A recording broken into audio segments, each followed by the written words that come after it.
জীবনে প্রথম হলো এভাবে রেসিপিটি আপনারা অবশ্যই ট্রাই করে দেখবেন, আশা করি ভালো লাগবে।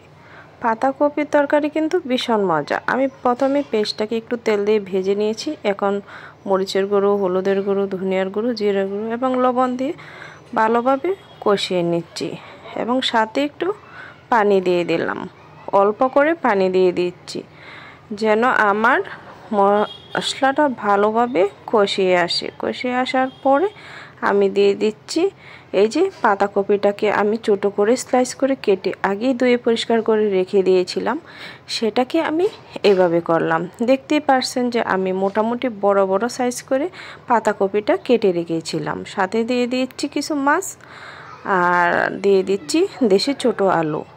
তরকারি কিন্তু এইভাবে খেতে ভীষণ ভালো লাগে।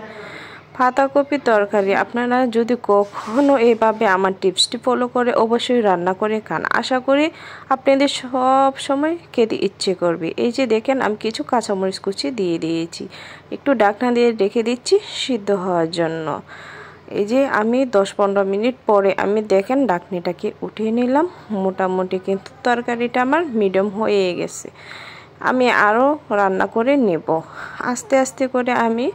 আমি সবগুলো একসাথে মিক্সড করে ভালোভাবে রান্না করে নিচ্ছি। যারা এখনও আমার চ্যানেলটাকে সাবস্ক্রাইব করেন নাই প্লিজ সাবস্ক্রাইব করে দিয়ে পাশে থাকেন। তরকারিটা আমার হয়ে গেল, এখন চুলা থেকে নেমে আপনাদেরকে পরিবেশন করে দেখাচ্ছি যে কীরকম হলো। দেখতেই পারছেন আমার তরকারিটা একবারে ঝরঝরে একটা তরকারি। আপনারা এটা ভাতের সাথে বা রুটির সাথে সবভাবে আপনারা খেতে পারবেন। আশা করি আপনাদের এই রেসিপিটি ভালো লাগছে। যারা এই টিপসটি ফলো করে অবশ্যই রান্না করে খাবেন এবং কমেন্ট বক্সে জানাবেন। আপনাদের যদি এই রকম রান্না আরও ভালো লাগে সব সময় আমাদেরকে উৎসাহিত করবেন।